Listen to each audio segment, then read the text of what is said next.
दोस्तों, जिस माँ ने बेटे के लिए अपना सब कुछ कुर्बान किया, उसी बेटे ने उसे घर से निकाल दिया।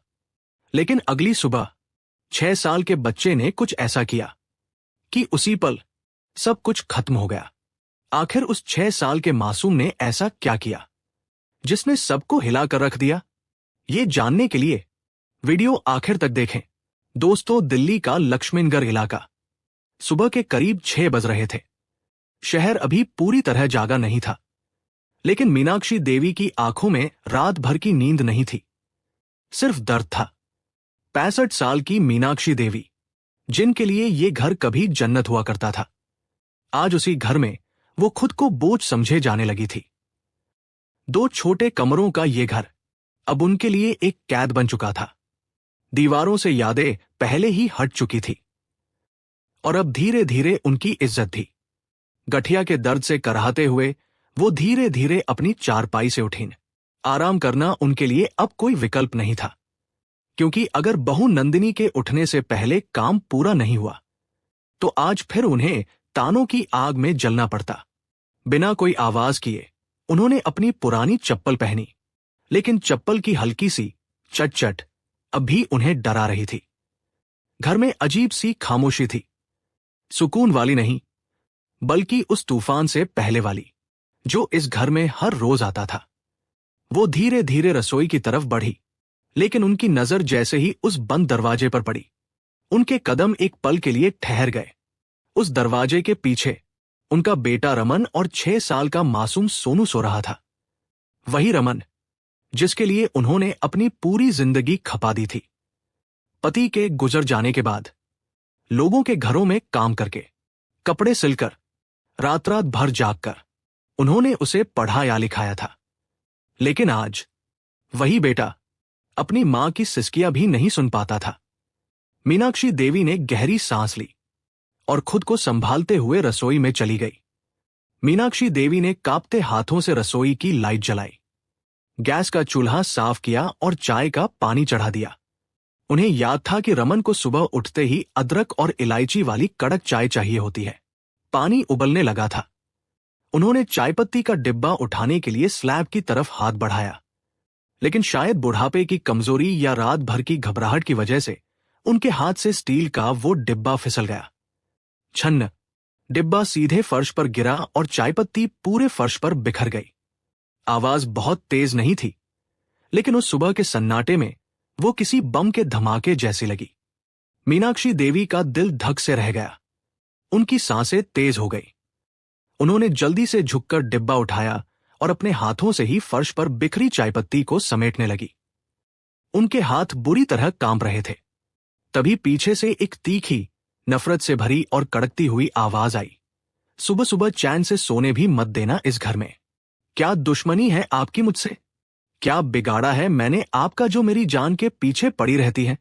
मीनाक्षी देवी ने घबराकर पीछे मुड़कर देखा। रसोई के दरवाजे पर नंदिनी खड़ी थी। उसने एक महंगा नाइट सूट पहना हुआ था, बाल बिखरे हुए थे और उसके चेहरे पर नींद से कहीं ज्यादा गुस्सा था। और उसके ठीक पीछे 6 साल का मासूम सोनू अपनी नींद भरी आंखें मलता हुआ खड़ा था। वो डर कर अपनी मां का पल्लू पकड़े हुए था। उसकी बड़ी बड़ी मासूम आंखों में खौफ था। उसे समझ नहीं आ रहा था कि उसकी मम्मा सुबह सुबह उसकी प्यारी दादी पर क्यों चिल्ला रही है। बहू, वो बस हाथ से फिसल गया। मेरी नीयत तुम्हें जगाने की नहीं थी बेटा, मीनाक्षी देवी ने जमीन पर बैठे बैठे ही सहमी हुई आवाज में कहा। उनकी नजरें अपने पोते सोनू पर थी। अपने ही पोते के सामने इस तरह जलील होना उन्हें अंदर तक तोड़ रहा था। नीयत तो आपकी कभी कुछ गलत करने की नहीं होती, बस सारे उल्टे काम अपने आप हो जाते हैं। नंदिनी भुन भुनाते हुए आगे बढ़ी। उसने गुस्से से गैस बंद कर दी। हटिए यहां से, आपके हाथ की मनहूस चाय पीकर वैसे भी मेरा पूरा दिन खराब हो जाता है। नंदिनी ने झटके से सोनू का हाथ पकड़ा। तू यहां क्या देख रहा है खड़ा खड़ा? तुझे भी इनके साथ बर्तन फोड़ने हैं क्या? चल अंदर। सोनू रोने जैसी शक्ल बनाकर अपनी दादी को मुड़मुड़ कर देखता हुआ अपनी मां के साथ खिंचता चला गया। मीनाक्षी देवी चुपचाप सिर झुकाए रसोई से बाहर आ गई। उनके गले में एक भारीपन सा आ गया था। आंसू आंखों के किनारों पर आकर रुक गए थे। सुबह के 8 बज चुके थे। घर का माहौल अभी भी तनावपूर्ण था। रमन ऑफिस जाने के लिए तैयार हो रहा था। रमन एक बड़ी प्राइवेट कंपनी में अच्छे पद पर काम करता था और घर का पूरा खर्च उसी के कंधों पर था। इसी बात का गुरूर नंदिनी को हमेशा रहता था। मीनाक्षी देवी ने रमन और सोनू के लिए नाश्ते की प्लेट डाइनिंग टेबल पर रख दी थी। उन्होंने अपने दर्द को छिपाते हुए सोनू के लिए आलू के पराठे बनाए थे। सोनू चुपचाप सिर झुकाए कुर्सी पर बैठा अपना पराठा खा रहा था। वो बीच बीच में अपनी दादी की तरफ देखता, जो एक कोने में खड़ी होकर बस ये सुनिश्चित कर रही थी कि किसी को किसी चीज की कमी ना हो। रमन टाई की गांठ ठीक करते हुए बाहर आया और कुर्सी पर बैठ गया। उसका चेहरा तनाव में था। ऑफिस की फाइलें और लैपटॉप का बैग बगल में रखा था। तभी नंदिनी कमरे से बाहर आई। उसने चेहरे पर एक ऐसा भाव बना लिया जैसे वो दुनिया की सबसे पीड़ित महिला हो। उसने जानबूझकर एक गहरी सांस ली और रमन की कुर्सी के ठीक पीछे जाकर खड़ी हो गई। रमन, मैं अब और बर्दाश्त नहीं कर सकती, नंदिनी ने अपनी आवाज में नकली रुलाई भरते हुए कहा। क्या हुआ सुबह सुबह? अब किसने क्या कर दिया? रमन ने बिना ऊपर देखे झल्लाहट भरे स्वर में पूछा। किसने क्या किया? इस घर में मेरे और तुम्हारे अलावा तीसरी सिर्फ तुम्हारी मां ही तो है। सुबह 6 बजे से किचन में बर्तन पटक कर मेरी नींद खराब कर दी। जानती हैं कि सोनू रात को ठीक से सोया नहीं था, फिर भी इन्हें हमारी कोई फिक्र नहीं है। और जब मैंने प्यार से कहा कि मां जी आराम से काम कर लीजिए, तो मुझे गालियां देने लगी। मीनाक्षी देवी वही कोने में खड़ी थी। उनके कानों पर यकीन नहीं हो रहा था कि नंदिनी इतना बड़ा झूठ इतनी आसानी से कैसे बोल सकती है। रमन बेटा, बहू झूठ बोल रही है। मेरे हाथ से बस चायपत्ती का डिब्बा गिर गया था। मैंने इसे पलटकर एक शब्द नहीं कहा। तू चाहे तो सोनू से पूछ ले, वो वही था। मीनाक्षी देवी की आवाज कांप रही थी। अपनी दादी को रोते देख सोनू ने डरते हुए कहा, पापा। दादी ने कुछ नहीं, तू चुप कर, नंदिनी ने सोनू को बीच में ही डपट दिया। सोनू डरकर अपनी कुर्सी पर सिकुड़ गया। रमन ने नाश्ते की प्लेट को जोर से धक्का दिया। स्टील की प्लेट खिसक कर टेबल के दूसरे छोर तक गई और पानी का कांच का गिलास छलक कर गिर पड़ा। बर्तन की इस तेज आवाज से सोनू बुरी तरह चौंक गया। उसके हाथ से पराठे का टुकड़ा छूट गया। बस करो मां, रमन पूरी ताकत से चिल्लाया। दिन भर ऑफिस में गधों की तरह काम करके मेरा दिमाग वैसे ही खराब रहता है, और यहां सुबह सुबह तुम दोनों का ये घटिया नाटक शुरू हो जाता है। तुम क्यों नहीं टिक कर बैठ सकती एक जगह? नंदिनी घर का इतना काम करके थक जाती है, उसे सोने दिया करो ना। पर बेटा, मैं तो बस तेरे लिए चाय, मुझे नहीं पीनी तुम्हारी चाय। अगर तुम इस घर में शांति से नहीं रह सकती, तो कोई और ठिकाना ढूंढ लो। रमन ने अपना लैपटॉप बैग उठाया और झटके से दरवाजे की तरफ बढ़ा। जाते जाते उसने नंदिनी से नरम स्वर में कहा, तुम अपना ध्यान रखो, और अगर ये ज्यादा परेशान करें तो मुझे ऑफिस में फोन कर देना। दरवाजा जोर से धड़ाम की आवाज के साथ बंद हुआ। मीनाक्षी देवी वहीं बुद्ध बनकर खड़ी रह गई। नंदिनी एक विजयी मुस्कान के साथ अपने कमरे में चली गई। डाइनिंग टेबल पर बैठा नन्हा सोनू अपनी सहमी हुई आंखों से बस अपनी दादी के बहते आंसुओं को देख रहा था। वो चुपचाप अपनी कुर्सी से उतरा और अपने छोटे छोटे हाथों से अपनी दादी की साड़ी का किनारा पकड़ लिया। मीनाक्षी देवी ने फूट फूट कर रोते हुए अपने पोते को गले से लगा लिया। दोपहर के 2 बज रहे थे। दिल्ली की चिलचिलाती गर्मी अपने चरम पर थी। रमन ऑफिस जा चुका था और नंदिनी अपने कमरे में ऐसी चलाकर फोन पर बात कर रही थी। उसकी हंसने की आवाजें बाहर तक आ रही थी। मीनाक्षी देवी बाहर हॉल में एक पुरानी और घिसी हुई चटाई पर बैठी थी। सुबह के उस भयानक तमाशे के बाद से मीनाक्षी देवी ने एक घूंट पानी तक नहीं पिया था। उनके पेट में भूख के मारे ऐंठन हो रही थी। शुगर की बीमारी के कारण उनका सिर भी चकराने लगा था। उन्होंने हिम्मत करके रसोई की तरफ कदम बढ़ाया। उन्होंने फ्रिज खोला। अंदर बर्तन में कल रात की 2 सूखी रोटियां और थोड़ी सी पीली दाल रखी थी। मीनाक्षी देवी ने सोचा कि यही खाकर वो अपनी दवा ले लेंगी। जैसे ही उन्होंने रोटी की प्लेट निकालने के लिए हाथ बढ़ाया, पीछे से नंदिनी वहां आ गई। ये क्या कर रही हो यहां? नंदिनी ने अपनी कर्कश आवाज में पूछा। भूख लगी है बहू, कल रात से कुछ नहीं खाया, दवा भी खानी है। नंदिनी ने आगे बढ़कर झटके से फ्रिज का दरवाजा बंद कर दिया। मुफ्त की रोटियां तोड़ने की आदत पड़ गई है ना? सुबह का सारा तमाशा तुम्हारे कारण हुआ। रमन भूखा ऑफिस गया है और तुम्हें यहां भूख लग रही है। कोई खाना नहीं मिलेगा तुम्हें आज। तभी 6 साल का सोनू, जो अपने कमरे में था, बाहर आ गया। उसने देखा कि उसकी दादी जमीन पर बैठकर रो रही है। सोनू से अपनी दादी का दर्द नहीं देखा गया। वो दौड़कर अपने खिलौनों वाले डिब्बे के पास गया। उसमें से उसने अपना आधा खाया हुआ बिस्किट का पैकेट निकाला और भागकर अपनी दादी के पास आया। दादी, ये लो, बिस्किट खा लो। मम्मा गंदी है, आप मत रो।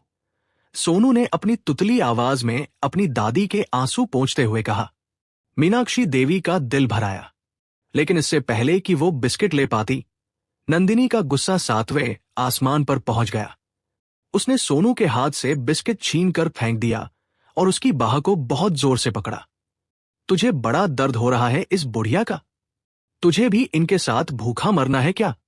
चल अंदर, छोड़ दो बहू, उसे मत मारो, बच्चा है वो। मीनाक्षी देवी जमीन से उठने की कोशिश करते हुए चिल्लाई। तुम चुप रहो, मेरे बेटे से दूर रहना आज के बाद।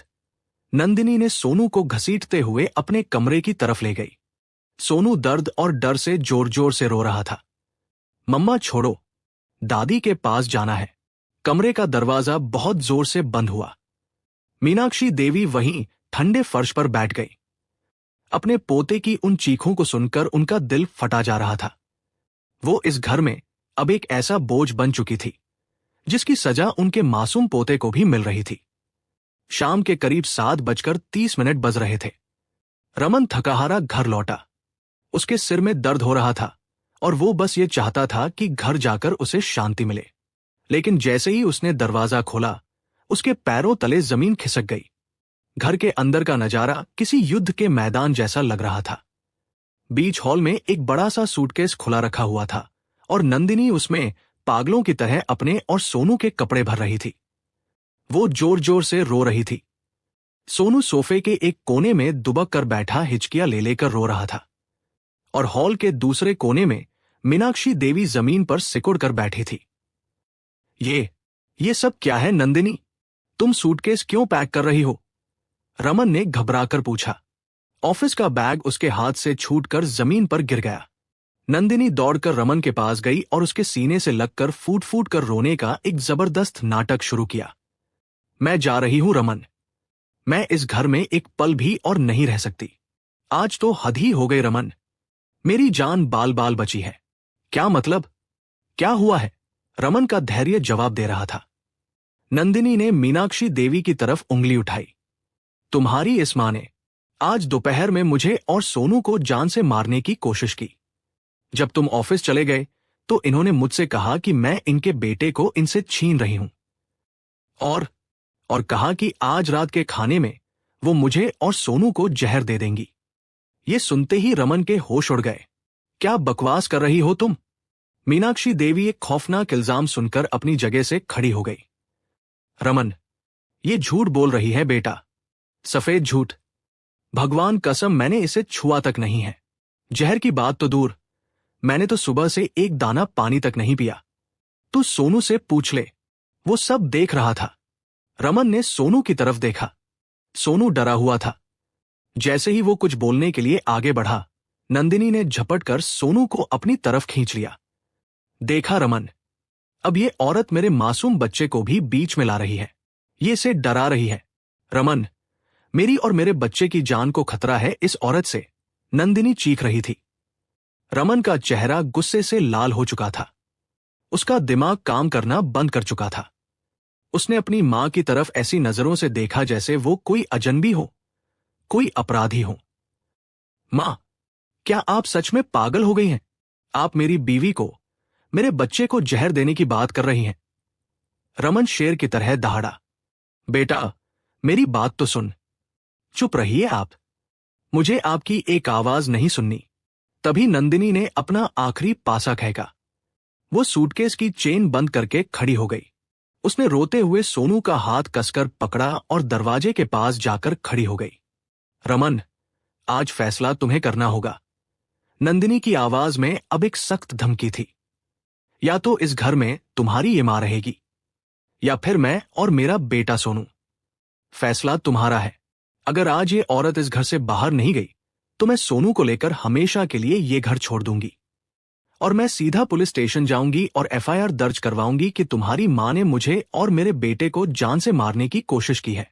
कमरे में एक भयानक दमघोंटू सन्नाटा छा गया। सिर्फ मासूम सोनू के सिसकने की दर्द भरी आवाज गूंज रही थी, जो बार बार कह रहा था, पापा पापा। मीनाक्षी देवी की सांसें अटक गई।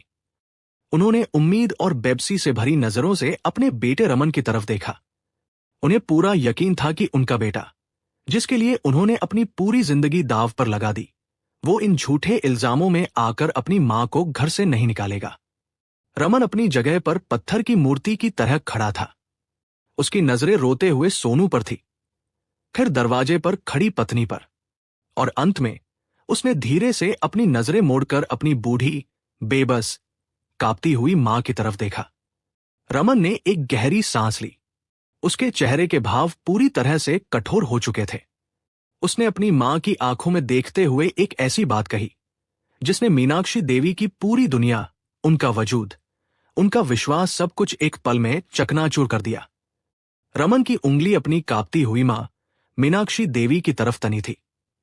घर में एक भयानक सन्नाटा था। रमन ने गहरी सांस ली और अपनी आंखों से सारी शर्म और लिहाज को दरकिनार करते हुए कहा, मां, आप अभी के अभी इसी वक्त मेरे घर से निकल जाइए। मीनाक्षी देवी को लगा जैसे उनके कानों में पिघला हुआ सीसा डाल दिया गया हो। उनका अपना खून, उनका रमन, जिसके लिए उन्होंने अपनी जवानी, अपने शौक, अपना सब कुछ कुर्बान कर दिया था, आज उन्हें घर से निकाल रहा था। रमन, बेटा। मीनाक्षी देवी के होंठ कांपे। कोई बेटा नहीं। मुझे मेरी बीवी और बच्चे की जान ज्यादा प्यारी है। आप जाइए यहां से। रमन ने अपना मुंह फेर लिया। नंदिनी के चेहरे पर एक शैतानी और विजयी मुस्कान तैर गई। मीनाक्षी देवी ने एक नजर नंदिनी को देखा, फिर अपने रोते हुए पोते सोनू को, और अंत में रमन की पीठ को। उन्होंने कोई सफाई नहीं दी। जब अपनों ने ही गवाही सुनने से इनकार कर दिया हो तो अदालत में खड़े होने का कोई फायदा नहीं था। मीनाक्षी देवी ने कोने में रखा अपना एक पुराना थैला उठाया, जिसमें उनके 2 जोड़े कपड़े थे। अपनी फटी हुई शॉल ओढ़ी और बिना एक आंसू बहाए, बिना पलटकर देखे उस घर की चौखट पार कर गई, जिसकी नींव में उनका खून पसीना मिला था। बाहर घनघोर अंधेरा था और तेज बारिश शुरू हो चुकी थी। दरवाजा बंद हुआ। सोनू अपनी मां के हाथ से छूटकर दरवाजे की तरफ भागा। दादी, दादी मत जाओ। लेकिन नंदिनी ने उसे खींचकर थप्पड़ जड़ दिया और उसे कमरे में बंद कर दिया। अगली सुबह बारिश रुक चुकी थी। नंदिनी बहुत खुश थी। आज उसे सुबह 6 बजे उठने की कोई टेंशन नहीं थी। घर पर सिर्फ उसका राज था। उसने आराम से उठकर अपने लिए कॉफी बनाई और गुनगुनाते हुए सोनू के कमरे की तरफ गई ताकि उसे स्कूल के लिए उठा सके। उसने कमरे का दरवाजा खोला। सोनू बेटा, उठ जाओ। देखो मम्मा तुम्हारे लिए क्या। नंदिनी के हाथ से कॉफी का मग छूटकर जमीन पर चकनाचूर हो गया। बिस्तर खाली था। सोनू कमरे में नहीं था। कमरे की खिड़की खुली हुई थी और पर्दे हवा में उड़ रहे थे। नंदिनी की चीख निकल गई, रमन, रमन उठो। सोनू कमरे में नहीं है। रमन हड़बड़ा कर उठा। दोनों पागलों की तरह पूरा घर छान मारने लगे। बाथरूम, रसोई, छत, सोनू कहीं नहीं था।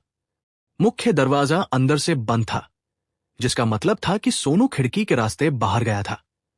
रमन के पसीने छूटने लगे। उसने कांपते हाथों से अपना फोन निकाला ताकि पुलिस को फोन कर सके। तभी नंदिनी रोते हुए बोली, रमन मेरा फोन भी नहीं मिल रहा है। कल रात मैंने टेबल पर रखा था। रमन ने तुरंत अपने फोन से नंदिनी के नंबर पर कॉल किया। फोन की रिंगटोन सोनू के बिस्तर के ठीक नीचे से आ रही थी। रमन ने झुककर देखा तो वहां सोनू का स्कूल का बैग पड़ा था और उसके अंदर से फोन बज रहा था। रमन ने बैग से फोन निकाला। फोन की स्क्रीन ऑन थी और स्क्रीन पर एक व्हाट्सएप वॉइस नोट प्ले हो रहा था, जिसे सोनू ने शायद अपनी छोटी उंगलियों से गलती से ऑन कर दिया था। वो वॉइस नोट नंदिनी ने कल शाम को अपनी सहेली पूजा को भेजा था। रमन की नजर स्क्रीन पर पड़ी और वॉइस नोट से नंदिनी की असली आवाज पूरे कमरे में गूंज उठी। वॉइस नोट की आवाज, अरे पूजा, आज तो मैंने ऐसी धांसू एक्टिंग की है ना कि रमन ने अपनी उस बुढ़िया मां को हमेशा के लिए धक्के मारकर घर से निकाल दिया। हाँ हाँ हाँ, अरे मैंने झूठा ही बोल दिया कि वो मुझे और सोनू को जहर दे रही थी। बेचारी बुढ़िया ने तो सुबह से एक घूंट पानी तक नहीं पिया था और मैंने उस पर जहर का इल्जाम लगा दिया और मेरा बेवकूफ पति मान भी गया। अब इस घर में सिर्फ मेरा राज होगा। ये सुनते ही रमन के हाथ से फोन छूटकर गिर पड़ा। उसका पूरा शरीर लकवा मार जाने की तरह सुन्न हो गया। उसके पैरों तले जमीन नहीं, पूरा आसमान फट चुका था। उसने अपनी मां के साथ क्या कर दिया था? अपनी पत्नी के एक झूठे नाटक के लिए उसने अपनी उस मां को रात के अंधेरे और बारिश में घर से निकाल दिया, जिसने उसके लिए भूखे पेट रातें गुजारी थी। रमन ने खूंखार नजरों से नंदिनी की तरफ देखा। नंदिनी का चेहरा सफेद पड़ चुका था। उसके पाप का घड़ा बीच चौराहे पर फूट चुका था। रमन, वो मैं। चुप रहो तुम डायन, रमन दहाड़ा। अगर मेरे बेटे और मेरी मां को कुछ हुआ तो मैं तुम्हारी जान ले लूंगा। रमन पागलों की तरह घर से बाहर दौड़ा। नंदिनी वहीं बुद्ध बनकर खड़ी रह गई। उसका सारा घमंड, सारी चालाकी एक पल में चूर चूर हो चुकी थी। उसे समझ आ गया था कि आज उसका असली चेहरा सामने आ चुका है और अब रमन उसे छोड़ेगा नहीं। अपना ऐशो आराम और पति छिन जाने के खौफ ने उसे जकड़ लिया। उसकी आंखों में एक भयानक डरावनापन आ गया। रमन, मेरी बात तो सुनो। चीखते हुए नंदिनी भी बिना चप्पल पहने पागलों की तरह रमन के पीछे सड़क की तरफ दौड़ पड़ी। रमन सड़कों पर पागलों की तरह भाग रहा था। सोनू, मां, वो हर गली, हर चौराहे पर पूछ रहा था। उसके कुछ ही कदम पीछे नंदिनी भी रोते हांफते हुए भाग रही थी। लोगों की नजरें उस पर थी जो कल तक महारानी बनकर घूमती थी, आज सड़क पर बेसुध होकर रोती हुई दौड़ रही थी। तभी मोहल्ले के एक दुकानदार ने बताया कि उसने सुबह सुबह एक छोटे बच्चे को मंदिर की तरफ जाते देखा था। रमन और नंदिनी भागते हुए मोहल्ले के पुराने हनुमान मंदिर पहुंचे। वहां का नजारा देखकर रमन की रूह कांप गई और नंदिनी के पैरों तले जमीन खिसक गई। मंदिर की ठंडी सीढ़ियों पर मीनाक्षी देवी सिकुड़कर लेटी हुई थी। रात भर बारिश में भीगने के कारण वो बुखार से तप रही थी और उनके ठीक बगल में 6 साल का मासूम सोनू बैठा था। सोनू ने अपनी छोटी सी रेनकोट अपनी दादी के ऊपर ओढ़ा रखी थी और अपने छोटे छोटे हाथों से दादी के पैर दबा रहा था। उसके दूसरे हाथ में उसका पिग्गी बैंक गुल्लक था। मां, सोनू, रमन फूट फूट कर रोते हुए सीढ़ियों पर चढ़ा। नंदिनी भी लड़खड़ाते हुए सीढ़ियों पर आ गिरी और रोते हुए सोनू की तरफ हाथ बढ़ाया। 6 साल के सोनू ने झटके से रमन और नंदिनी दोनों का हाथ झटक दिया और अपनी दादी के सामने ढाल बनकर खड़ा हो गया। उसकी आंखों में एक बच्चे की मासूमियत नहीं, बल्कि एक अजीब सा गुस्सा और नफरत थी। दूर हटो यहां से, सोनू अपनी तुतली लेकिन सख्त आवाज में चिल्लाया। सोनू बेटा, मम्मा के पास आओ। मुझे माफ कर दो। नंदिनी फूट फूट कर रोते हुए आगे बढ़ी। नहीं, तुम झूठी हो मम्मा, सोनू ने चीखते हुए कहा। तुमने मेरी दादी को भूखा रखा और आप गंदे हो पापा, आपने दादी को बारिश में निकाल दिया। मैंने अपनी गुल्लक तोड़ ली है, अब मैं अपनी दादी को बिस्किट खिलाऊंगा। सोनू ने एक पल के लिए रमन और नंदिनी दोनों को देखा और फिर वो बात कही जो हर उस इंसान के मुंह पर तमाचा थी जो अपने मां बाप को बोझ समझता है। और सुन लो पापा, मम्मा, जब आप दोनों बूढ़े हो जाओगे ना, तब मैं भी आपको बिल्कुल ऐसे ही धक्के मारकर घर से निकाल दूंगा। इसलिए मैं अभी से दादी के साथ रहकर घर से बाहर रहने की प्रैक्टिस कर रहा हूं, ताकि कल को मुझे आपकी तरह पाप ना लगे। एक 6 साल के बच्चे के मुंह से निकली ये बात रमन और नंदिनी दोनों के सीने को चीरते हुए आर पार हो गई। मैं भी आपको ऐसे ही धक्के मारकर निकाल दूंगा। ये शब्द किसी हथौड़े की तरह दोनों के दिमाग पर बज रहे थे। जो बीज वो आज बो रहे थे, कल उनका ही बेटा उन्हें वही फल देने वाला था। रमन और नंदिनी दोनों धड़ाम से अपनी मां के पैरों में गिर पड़े। वे बच्चों की तरह दहाड़ मार मार कर रोने लगे। नंदिनी को अपनी चालाकी पर सबसे बड़ा पछतावा हो रहा था, क्योंकि आज उसने अपना पति और अपना बेटा दोनों का प्यार हमेशा के लिए खो दिया था। मुझे माफ कर दो माँ, मैं अंधा हो गया था। मुझे अपने ही घर में पल रहा जहर नहीं दिखा। चलिए माँ, घर चलिए। रमन अपनी माँ के पैर चूमते हुए गिड़गिड़ा रहा था। नंदिनी भी हाथ जोड़कर फूट फूट कर रो रही थी। तभी मंदिर के पुजारी और कुछ आश्रम के लोग वहां आ गए। मीनाक्षी देवी को होश आ चुका था। उन्होंने अपने कांपते हाथों से रमन के सिर पर हाथ रखा। रमन को लगा कि मां ने उसे माफ कर दिया है, लेकिन मीनाक्षी देवी ने रमन को खुद से दूर कर दिया। उन्होंने सहारे से उठकर खड़ी हुई और एक गहरी सांस ली। रमन, मीनाक्षी देवी की आवाज में अब कोई बेबसी नहीं थी, बल्कि एक स्वाभिमान था। मां की ममता अंधी जरूर होती है बेटा, लेकिन एक औरत का स्वाभिमान जब टूटता है तो वो कभी वापस नहीं जुड़ता। तूने कल रात अपना फैसला सुना दिया था, आज मेरा फैसला सुन। मां, ऐसा मत कहो। तूने मुझे जिस घर से निकाला था वो मेरे पति का घर था, लेकिन मैं तेरे घर कभी वापस नहीं आऊंगी। जिस घर में मेरी इज्जत नहीं, जहां मेरे पोते को मेरे लिए नफरत सिखाई जा रही हो, वहां ये बूढ़ी हड्डियां नहीं गलेंगी। मीनाक्षी देवी ने सोनू के माथे को चूमा और आश्रम वालों के साथ आगे बढ़ गई। रमन और नंदिनी वहीं मंदिर की सीढ़ियों पर घुटनों के बल बैठे अपनी मां को दूर जाते हुए देखते रहे। उन्हें अपनी गलती का एहसास हो चुका था, लेकिन अब बहुत देर हो चुकी थी।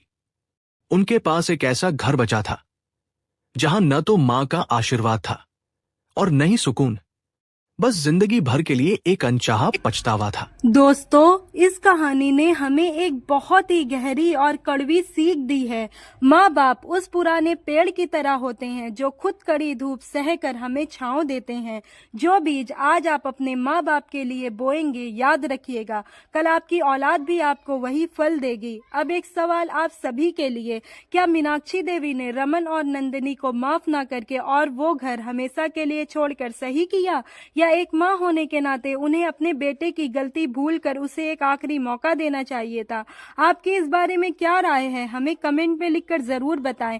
साथ ही ये भी बताएं कि आपको मेरी ये कहानी कैसी लगी। अगर इस कहानी ने आपके भी दिल को छुआ है और आपकी आंखें नम की है, तो ऐसे ही दिल को छू लेने वाली और रुला देने वाली कहानियों के लिए हमारे चैनल स्टोरी बाय अशरा को अभी सब्सक्राइब करें और बेल आइकन को प्रेस करना ना भूलें। अपना कीमती समय देने के लिए आपका बहुत बहुत धन्यवाद।